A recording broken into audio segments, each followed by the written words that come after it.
Welcome, friends, to Caffeinated Advice. My name is Jay Johns. I'm here with my coffee cup and a friend today, Olivia, from, I guess, founder/owner. Oh, she's got her own coffee cup, nice, of Design Fort Wayne. And today we are going to be talking about the benefits of product validation and what that means, how that can be helpful to you, and really just some stories that we've uncovered going down this path. Hey there, Olivia. How's it going? Hey, it's going well. I guess, yeah, do you want to do a quick little intro on who you are, aside from just what I just said, as you happen to own a company? But Sure. I've been recently saying it's the easiest way to say that I'm a graphic designer. But to get more at the meat of that, I like to help people turn their visions into reality creatively. So whether that is with logo, branding, identity, what we'll be discussing today, which involves social media and marketing, just like a Jill of trades in that way.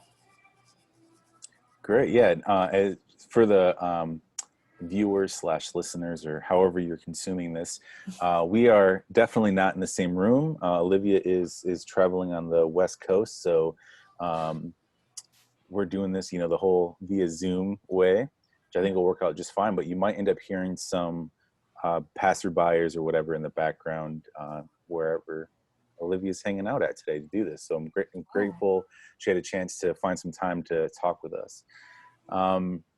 So yeah, I'll just give a quick rundown as to product validation from our perspective. So a month plus ago, I reached out to Olivia because I had this notion, basically this idea, or it's not necessarily an idea. It was more of there's a word I'm blanking out on. I saw this need, there we go, Yeah. where there's a ton of entrepreneurs lately, which is great. I especially in the Fort Wayne area, I'm a huge fan of entrepreneurship and people just trying to do their own thing.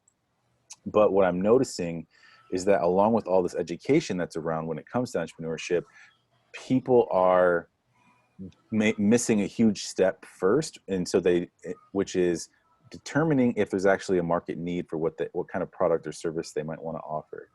And I've seen quite a lot of people through like my on-demand CTO kind of role spend, tens of thousands of dollars, quite a lot of money on products that no one wanted to pay for. And, that's an extreme example, but there's definitely people who will spend thousands of dollars and to find out that there's not the market there that they thought was going to be there.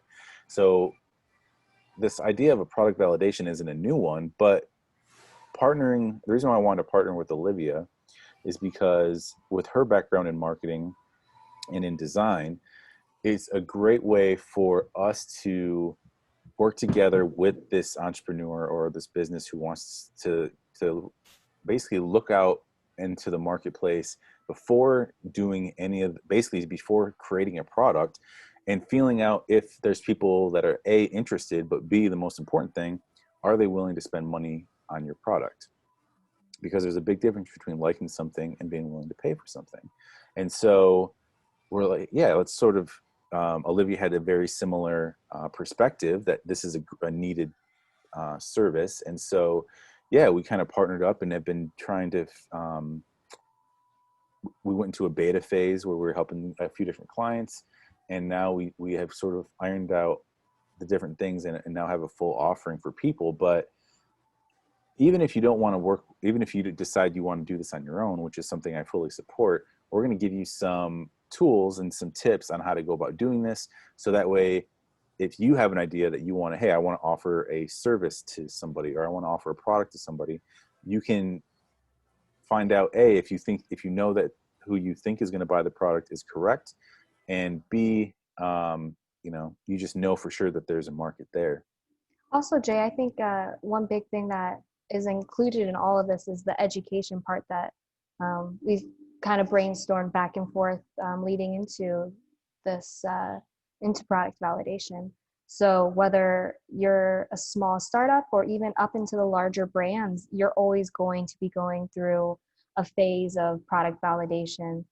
So it's just a natural business evolution that an individual kind of needs to be armed with if entering into entrepreneurship. Great point. Thanks for Yeah. reminding me of that. Because yeah, and it's the thing that I've sort of fallen in love with, that we've talked about a lot, is the notion of challenging assumptions, right? Mhm. Um, and even if you had a product that you've already had out for years, there's a chance that you're going to start seeing some market dips, and this could help you ideally help you figure out maybe what's going on and why there might be a little bit of a lag in Mhm. your sales. So yeah, just to kind of reiterate, some of the benefits to product validation is, A, you can validate that there is a problem. Usually, I mean, an entrepreneur, they've identified some sort of problem or need or desire or whatever, and their goal is to fill that role, right? For And that problem and is so always going to change too, like we're looking right now at Mhm. COVID. That's a huge, curveball in the problem uh, timeline of things that we're having to adapt to and solve. And it's not always going to be gray or black and white, I guess. Gray is what it might feel like, right? Of what Yeah, the problem is. 100%. No, we already mentioned that the benefit could be that you're validating the market. So it's the same. It's sort of there's just a lot of validation that's involved here, right? It's because a lot of times I will talk with people who have essentially it's just a hunch, right, or an assumption that um, it would be nice if XYZ thing existed, and almost always that's because it fills a need within your own life somehow, right? You um, were doing some sort of woodworking project, or you were doing something and you're like, hey, I know that there's a way to make this more streamlined, to make it easier, whatever the situation is. um and the reason why we're saying that it's important to validate this if the problem is big enough for people to invest money in is that a big thing that you probably heard me say a lot in here is that you are not your customer. And so the things that you like and the things that you dislike are not going to be the same as the people that you're trying to make this product for. And you may find out that you might be the only person or one of like 5 people who even have an interest in it. Or you could find out that there's millions of people who have an interest in it, and you can now take advantage of supplying that need, which is great. Mhm. Then there's also, I mean, the things we talked about, supplying or like validating the product that you're trying to produce is actually something people want too. And that's a big one. All of these are big ones, right? But to me, that's the one that I encounter the most when I'm talking with clients is they have an idea for how this product, in my case, it's usually almost always a digital product, a mobile application, a website, some sort of thing like that. And they have an idea of how they think the product should look or feel or interact. And there's a huge chance that whoever you're targeting this product for, they don't feel the same way that that's how it should work. Or, um, I mean, there's a myriad of things, and I don't necessarily want to get bogged down too much in the specifics, but um, yeah, making sure that, yes, now that you know that there is a problem that people are interested in fixing, there's a market there, but is your solution the one that people want or are willing to pay for, right? And Mhm. then the big final one is you can validate the willingness to pay for this product. There's so many things that happen when it comes to showing off products that you're trying to build or showing off services where people will say, yeah, I like that, or I can see how that can be useful. But until you ask them to sign up for something, to pay for something, to be a part of it, you're not actually going to get maybe a true sense of how they might feel about it or where they are in the the purchasing landscape at the moment, right? Because there's a lot of things in the world that I think it would be great to have, right? For Mhm. me personally, but I might not be in the right state of financial security or whatever it is that says, maybe now I should pull the trigger on that, right? Mhm. And so this helps figure out So what is it that inspires people to pay for this product or service? And hopefully you can figure out what is it that is sort of a drawback. Why are they going to your website? Why are they looking at stuff, but why are they not signing up for a beta version, or why are they not paying for a pre-order or anything like that? And we can ideally help figure those things out. Would now be a good time to interject with an example? So, Yes. Yeah. I mean, feel free to, that's another thing too. Like, this is not structured, as people who listen to Caffeinated Advice know. It's sort of a free flowing thing. So yeah, so I was given the prep talk to just let it flow. So let it flow. Yeah. um, I know one of the examples we discussed was the Honda motorcycle. When Honda first brought the motorcycle to the U.S. market, here they were solving what they thought was a need, right, of just getting riders on the road. Um, However, um, over time, they came to discover that the US market wasn't as excited about the bikes, right, as the foreign competition and foreign market. And that was just because of our road structure being completely different. We're long distance, abroad being shorter distances, and the bikes weren't comfortable to ride. And so they had to adapt the product. I mean, for Honda, the product itself to fit that need. So I think Yeah. And that that's, kind of ties a bow over all of those concepts of validating the problem, validating the market, validating willingness to pay. Yeah. 100%. That is a super great thing to bring up. Yeah, we had talked about this as an example before, because we were looking at, like, what are some good examples throughout history where um, the importance of product validation could have either saved time, money, or whatever. Yeah. And yeah, I mean, so Honda, is from they were making these basically small Japanese bikes, right? And the market that they originally were in, they did really, really well. And so they thought, hey, let's go into the American market and try to compete with Harley.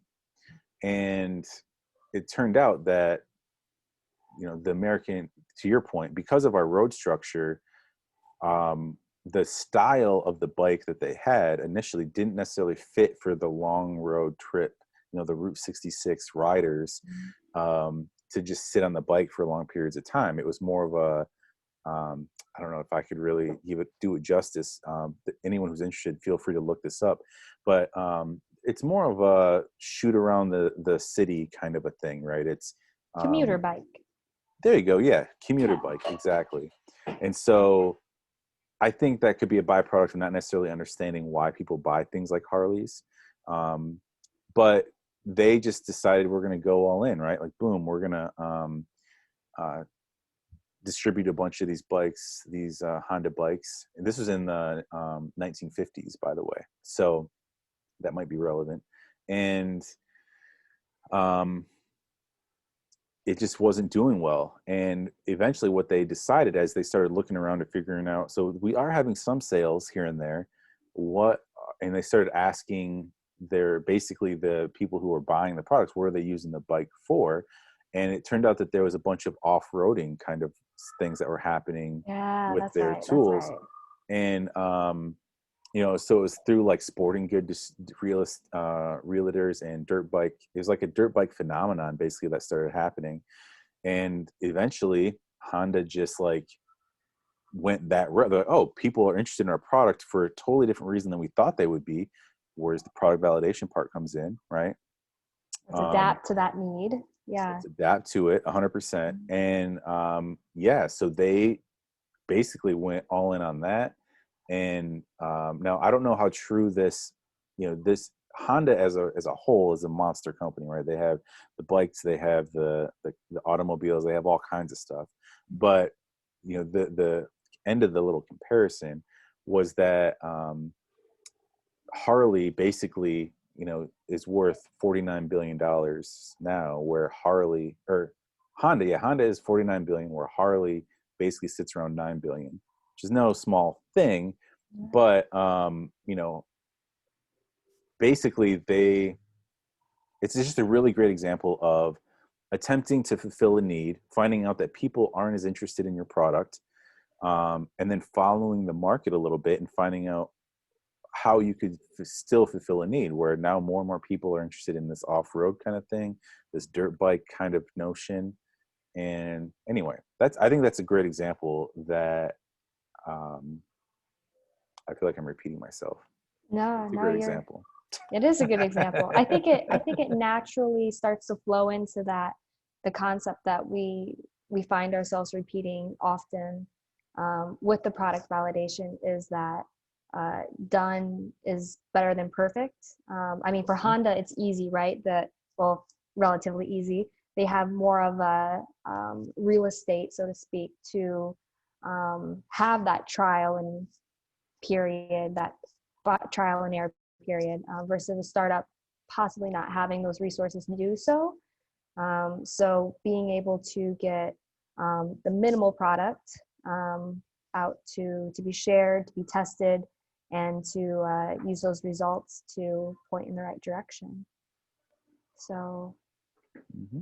maybe we rein it back in from the large scale into the smaller scale, and talk about the local work that we've been Yeah, working on.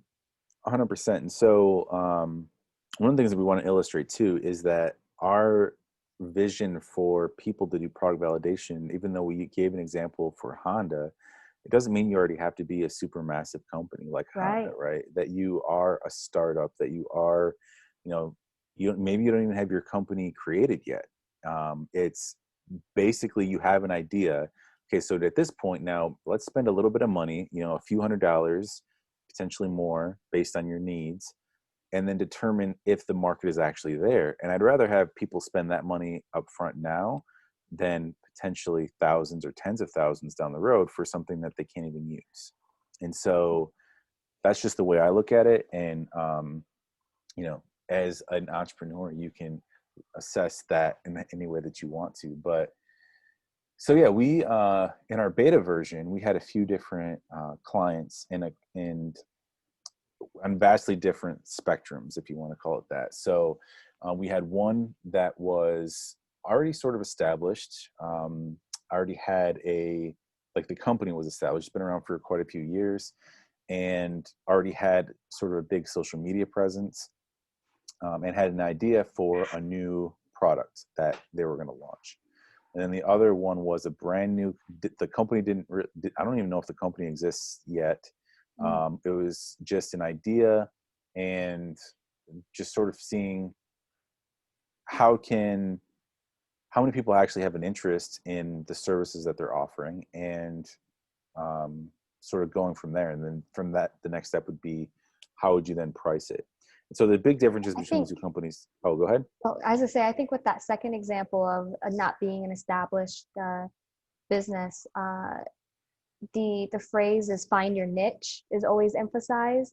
For that second company, I think it was, how small can a niche be? It was a very small demographic, and making sure that that would be a sustainable market for the services being presented.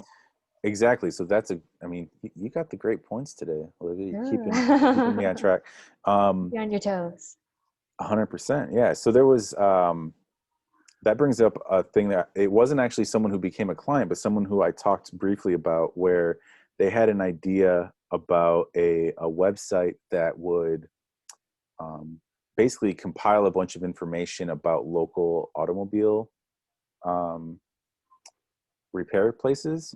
And then so you can like search and see who is an affordable kind of automobile. Now this all ties together, and I'll show you how. But I'm essentially hanging what we in. came yeah essentially what we came to find out in that initial meeting was the target market would have to be someone who knows enough about cars to know what's wrong with their car, to not want to do it themselves, and to not already know a mechanic where they are. So I'm getting into the notion of a really small demographic. How small can you go? In this case, that seems like a really, really small niche of people that know enough about cars to know what's going on with it. Like, how many people actually know what's wrong with their car when it breaks down? They just Yeah, know that it's that's why I'm broke. smirking, because I'm like, ah, Yeah. Got me? I don't know. Yeah. So, and that would be a really specific group of people that he might be targeting, because then not only would you have to know roughly what's wrong with your car, but then what a typical cost, what an affordable cost might be, or a deal might look like if you're looking at costs from around your neighborhood, right, or your city or your state. So I don't know, I'm just guessing, but I imagine that's really only a handful of people, right, that would not want to do it themselves, A, or B, not already know a mechanic that they would trust. Yeah. So you Yeah, and have to. you would be marketing to that market when it's more of like an emergency mindset, right? Like you're not scrolling through social media thinking, I hope my car breaks down today. I'm going to save that for, when I need it. Yeah. It's the timing is also exclusive on top of like the exclusive audience. So that makes it kind of a bit of a double whammy Yeah, so challenges. it was a test into, to your point, how small of a market could you attract? Mhm. Yes, there's a notion that you want to go after a niche market, and I 100% agree with that. But it has to also be a big enough to support the business that you're trying to grow, right? And so this might be like a handful of people, and would they be willing to spend the increased price range that you'd have to charge to know that only a handful of people would purchase this? Now, I don't think that the idea in itself is bad. Maybe it could be pivoted that this could then be offered to a mechanic shop, so that way they can look around and see what similar pricing their competitors are doing, and find out if they are within a typical range, or if they're really high or really low comparatively. I'm sure that there's a market out there somehow, but the initial idea that this person had, once we went through the steps of figuring out their target market, determined that it was just super low for them to move forward, especially on the cost of a system that would aggregate a bunch of data, particularly data that's probably not already posted online, that you have to actually go out and call or contact these companies individually. So a lot of time and effort would have to be involved. So yes, it's that all that circled back to, it was a great thing for the second company that we were referencing, the super small niche. Was the niche big enough, to support? And ultimately, we concluded that it was, after the amount of engagement that they had with I guess it wasn't social media in this case, mainly when it came to the Google advertisement things that we helped them create, the website interactions that they had, that we could then at least project out the kinds of sales that they could make, and how sustainable that could be. Mhm. Good stuff. Just like, my brain's sort of like, I had to take a breath. I was just going and going. Um, That's what product validation lets you do. Take a breath of fresh air, see what's on the surface there. Mhm. yeah. Yes. Or So, you get sucked down into it because I've in the past you've confessed it as well. It's easy to live in your own mind, right? Especially when you're creating something, you are very gung ho on seeing it come to fruition, and it's difficult to release those expectations sometimes. So yeah. yeah. So that's, I mean, that is something that I've grown to really appreciate about the product validation is, as an entrepreneur, there's a lot of uncertainty, and you are just sort of, I describe a lot of like kind of walking through a fog in a lot of cases. And what this helps you do is at least get a little more certainty about the direction that you're going, you know. Um, and it also can be really helpful for those companies that are seeking venture capital, because now you have some metrics that you can share with people that might be interested in investing. You can say, I don't have the product yet, but through some of this advertisements that we put out, and we'll get into more about what that's going to look like, through the landing page website that we created, we have this many people actually went to the website, this many people signed up for the beta version or to be on the mailing list or whatever it was. And all of that illustrates to people that there is an interest and a need for what you're trying to build. Um, so like, when we say that there's going to be some advertisements, I'll let Olivia describe a lot of this because this is for sure her domain more than mine. But essentially, what we're doing is we're helping you. So, all right, so let's just talk in terms of if you were to come to us to help out with the product validation. And for those that want to do it on their own, you can kind of pick up what it is that we would recommend doing through this example. So what we do is we would establish a meeting where we would sort of break down what is it that you're trying to build, whether it's the product or service or whatever. Try to understand who your target market might be, and we will then come up with some advertisements based around that of trying to see if that market is there. There's could be some social media advertisements. There could be some Google AdWords kind of advertisements. There could be a variety of different things that we might go about doing. And a part of that, if you don't already have a website, could be creating a really kind of, I'll say a templated landing page, which is just, it's not like a full-blown website by any means, but it's enough to let people get a feeling for what it is that you're trying to create. The And reminder of done is better than perfect. yes, done is better than Interjecting that. 100%. And all of that will then help establish if there's a need for what you're trying to build. And I don't know Should if we talk this about is a that good spot. flow? Yeah, talk about the flow a little bit. Take over The the flow wheel on that of of how, the website. yeah, just the whole process there of, we've mentioned the ads, we mentioned the website, the traffic. So essentially the ad, whether that's on LinkedIn, Facebook, those are the two primary ones we've been using, but Instagram for the right product or service could be also fitting, and Google. So starting with around $100 budget there, that $100 is included in the overall budget.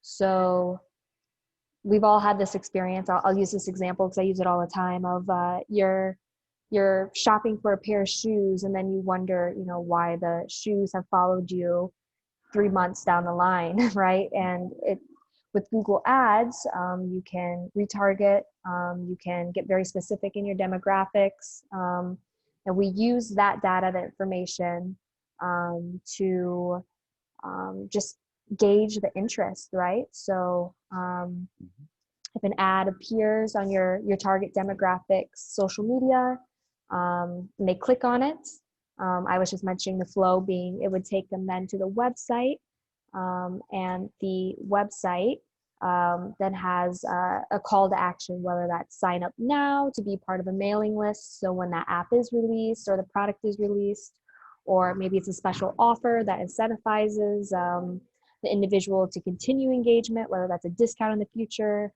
something along those lines, right? At the end of the day, that all boils down to validation that there is interest in the product or idea. Yeah, now I feel like I'm the one that's been talking a lot of it gets exciting and complicated, right? Because there's just lots of different options. Yeah, I 100% it is complicated, but the benefit of it though is it's even with a seemingly low amount of money, you can figure out if you do know who your target market is or not. We're Yeah. recommending that everyone start with just $100. Now, I mean, that is a lot of money, but it's with that money though, we can divvy up how the advertising is going to go in certain ways, and you can then get analytics based on this advertisement's only going to go to a certain segment of people, and maybe you can have it to be where 20,000 people viewed it but only one person clicked on it. Well, maybe that might not be who is really the interest in your product or service.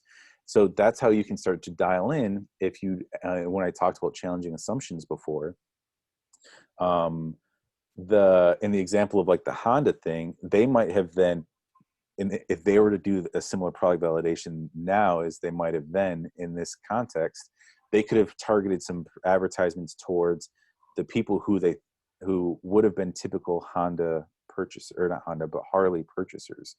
And they would have found out right away that that bike that they're trying to build, that motorcycle, isn't necessarily designed for the Harley Davidson user, because it's not designed for the long trip kind of a thing.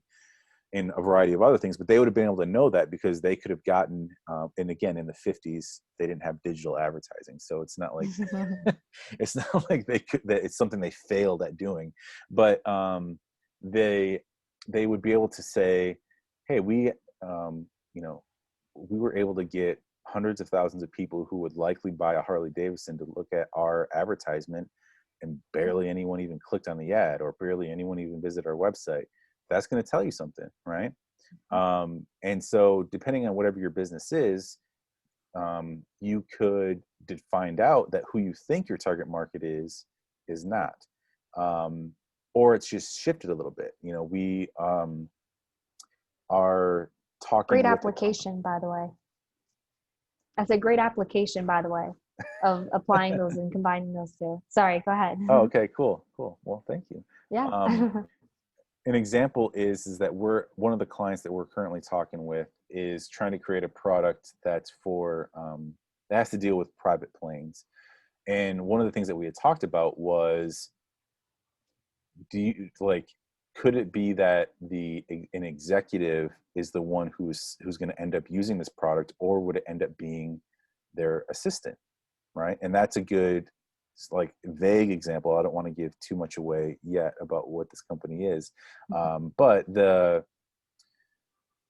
it's understanding, like, you might think that in this case executives are the ones who are probably going to use private planes. Well, that's true, but if you really think about the day-to-day life of an executive, the chances are that it might just be their assistant who's setting up a bunch of stuff, right? And that might not be the case for everyone, but it's those sorts of things that, because you might change your marketing strategies if you are targeting executives specifically, but really the person doing the work themselves is going to be somebody else. You would want to make sure that your advertisements are targeted to the people doing the actual work. You know, that gets me thinking about a whole bunch of stuff down, you know, that I get into when it comes to design. But you know, if you're trying to build a product or a service for someone who is on quote unquote the low level ring of a corporation, right? But you market that to the CEO, they might not even realize that what you're trying to offer is going to be a benefit to the people on the low level of these like Fortune 500 companies, because the likelihood of that CEO fully understanding the day-to-day job of the lower level company employees. I'm not saying this is a bad thing. I'm just saying that their experience is much different. Their day-to-day job is much different. And so you would want to make sure that you're targeting your advertisements to the people that are actually going to use it. And then they could then convince the executives to pay for it in this context, if that makes sense, right? So there's a lot involved, and that's why I'm saying feel free to try to do all this stuff on your own. We'll give you some of the suggestions and tools that we've learned throughout this process.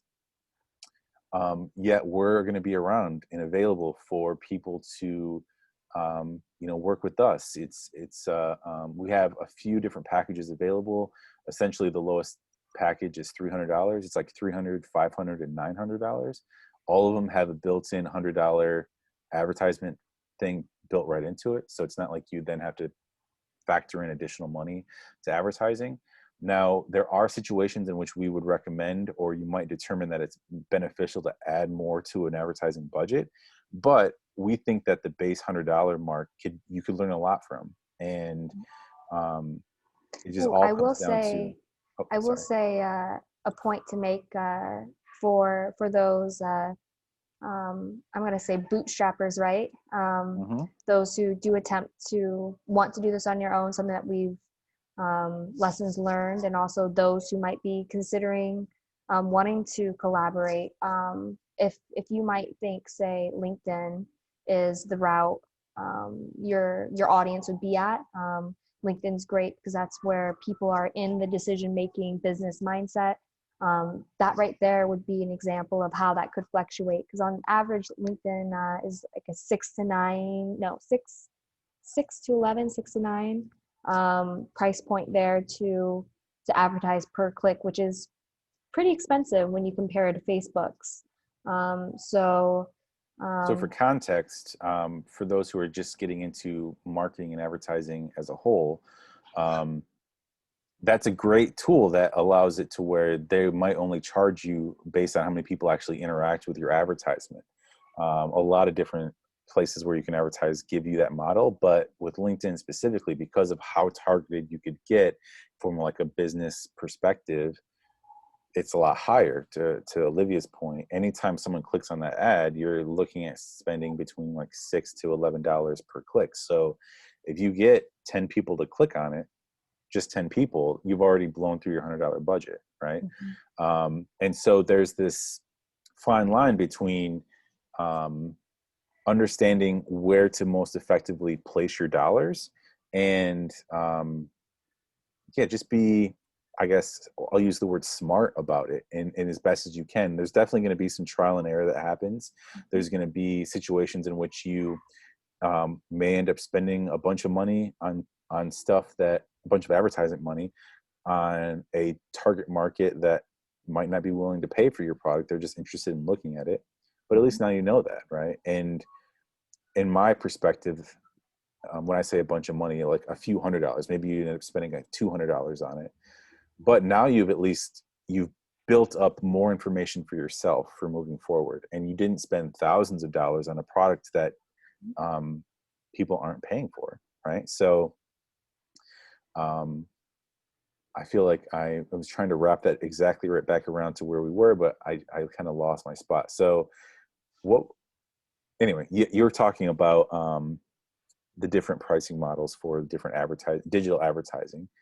Yeah, So just how it could vary. And yeah, trying to think of any other lessons in these initial months that we've learned, or any good takeaways of um, folks who, again, might be interested in trying it on their own, but also might be interested in collaboration. Any last yeah, bits of I would advice, say the or biggest thing that I would recommend to everybody is doing your best to, once you've figured out who you think your target market is, the people who are in need of your product and are willing to pay for it, is to practice a lot of empathy and putting yourself in their shoes, and determining that will help you very much in when it comes to how you would communicate to them, how, and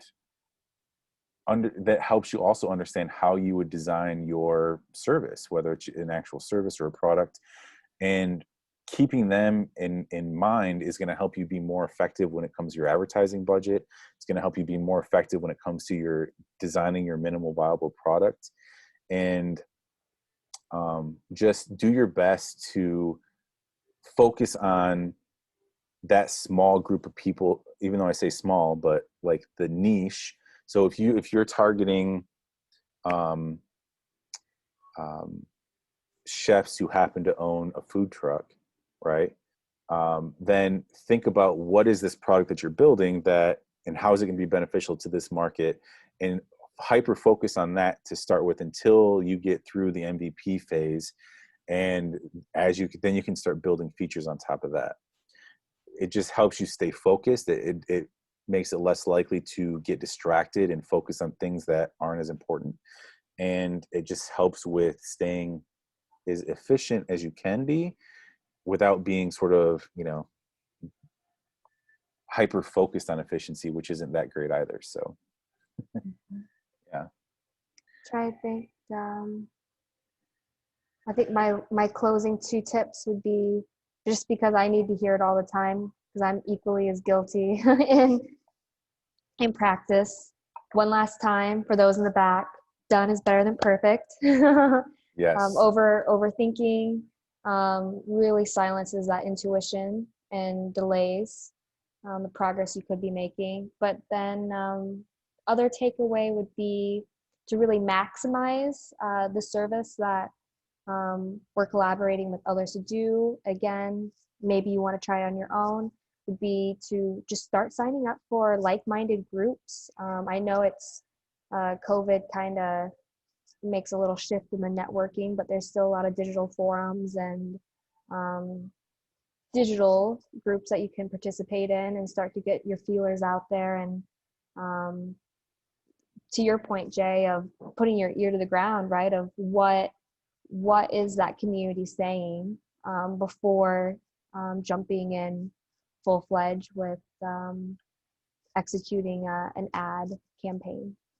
So Yeah, and to highlight what you're saying, but also to go back a little bit to what I'm saying, one of the things that is really important and why I say to only focus on that niche to start with is that a lot of people might get the advice to get is feedback from everybody, as much people as they right, can.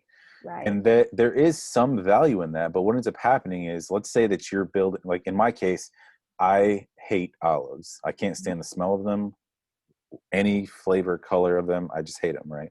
So if you're building something that has to do with olives in the flavor, whether it's an olive loaf or something, getting my feedback is not going to help you, right? Because no matter what you do, I am very unlikely to purchase this. So there's a difference between getting feedback from people who are just people who might have an opinion on what you're doing versus the people who are really likely to use your product. And so what I always recommend is get the feedback from those people who are outside of your target market, but sort of take that information and set it to the side and sort of use that as like reference material every now and then, but don't like redesign your whole product based on an opinion of someone who's not actually your target market. And I've come across that a lot throughout my time as in this whole, this technology world, where I'll be working with a startup company, and they'll be like, oh, but then I talked to this person, and even if they were an investor, they would feel like, oh, we have to change everything because this investor had this perspective. Well, it's like, well, is that investor? Yes, it's great that that investor is giving you input, but are they even a part of your target market? Right. Because you should weigh your target market information much heavier than just quote unquote random people, right? And even if those people have started their own company and have become really successful and all this other stuff, they still might not be your target market. And so you need to make sure that you're listening to your target market as much as possible. Now, I do want to close, even though that's a great spot to end. I do Yeah, want to it is. close on another example that we highlighted. Yeah. And I'm going to bury the lead a little bit because I think it would be fun to actually have people guess what this product is. Ooh. I'm actually going to start off by saying, though, that, I'll see if people can guess. So this Okay. particular company began life post-Depression era in the 1930s. Okay. Now, it was a wall cleaner designed to clean the black residue that would collect on your wall from coal heaters. And it was eventually called, or that product Drum was called, roll. no, hang on, I'm not there yet. Okay, It okay, okay. originally was called, I'm going to not pronounce it correctly, but Kutol, Kutol, Kutol was originally what the product was called. And they would use it to, like I said, to remove that buildup of coal that would happen on on your walls behind your heater. And as time went on, things like gas and is it electric heaters? Basically, oil and gas heaters. There we go. Electric probably came much later. Oil and gas heaters came onto the market, and there was all of a sudden not much of a need for a cleaner that would remove coal if people aren't using coal ovens anymore, right? Coal heaters. So they kind of got themselves in a situation where their product was needed for a while, but all of a sudden it's like, hey, why are people not using our product anymore, right? What ended up happening is they got word it was actually fortuitous because it was one of the, I think it was either one of the owners or one of the board members' sister-in-law was a teacher, and they discovered that she was using their product in the kindergarten classroom to make arts and crafts. So Now is the drum roll. yeah, we'll see. Like, give people a second. Oh, Did they figure out what this could be? drum. And that has now been named. Yeah, you want to do the drum roll? You can do it. Feel free. Well, you Okay? can't Yeah, I don't have a the table right here, visuals. so. Okay, yeah. There you go. It's Play-Doh, actually. Play-Doh, it started as a wall cleaner. I mean, I just can't even imagine the notion of what of Play-Doh is today, that you would just like slap it at whatever on your wall and that would clean off the rest. I mean, it makes sense, but that's how they started. And then after there was this massive downgrade in people purchasing that particular product, they were able to repurpose it into this crafty, product that is used in kindergartens, right? And at homes and all this other stuff. And so it says that they've distributed more than 2 billion cans of Play-Doh That's wild. worldwide, and is now owned by a toy company called Hasbro, which makes sense. And their market cap is $14 billion. So even if you start today and you find out there's a need today for your product, a year from now, 2 years from now, I mean, think of this COVID thing. The people that might be starting companies to build masks, will there still be this massive need 3 years from now? Maybe, maybe not. You might need to just pivot in some way, right? So this is just a good example of figure out a way to sort of stay in the game, right? Just because this particular thing doesn't work. And the reason why we're harping on the done is better than perfect is because you're never going to reach perfection. And even if you reach perfection, market conditions are going to change, and now it's not going to be a perfect product anymore anyway. So get in the habit of thinking of this whole thing as a marathon, not a sprint, and that you're constantly going to have to change, and that's okay. And I look at that as a shield, right? Of hey, we're just trying this, and if it doesn't work, it doesn't work. And where a lot of people, I had to learn that, right? Where a lot in myself and a lot of people still, if they put something out there and it doesn't work, it's sort of like a personal attack on them, right? You just have to take the time to kind of readjust that mindset. And it's not easy, but once you can do it, it becomes a real positive thing. So for those interested in learning more about product validation, we do have a page up on 3R Tech Strategies website. Just there's a product validation tab on the main thing. You can click on that. You can learn more about the different things that we offer. Also, if you just want to reach out to us, my website or my email address is j@3rinteractive.com. Olivia's is Olivia@designftwayne.com. there you go. And we're going to put a lot of this information into the sort of the description stuff, so you guys can easily access yeah. Or up or wherever it falls. Wherever it's going to be, yeah. But feel free to reach out to us if you have any questions or concerns about your own path down the product validation. I think I said that backwards. Your own product validation path. There we go. And we hope you guys have a great rest of your day. And we'll talk soon. Oh, also, yeah, cheers with cheers the coffee. Out. Also, I'm going to give Olivia a shameless plug. If you have any design needs, whether it's a logo or website or whatever, any kind of digital design / marketing needs, aside from the product validation stuff, or even with that, feel free to reach out to Olivia at, I'm guessing it's designfortwayne.com. There you go. It is. Thank you, Jay. Check out her site. And now I will say you all have a good rest of your night, and we'll talk soon. Thank you. Bye.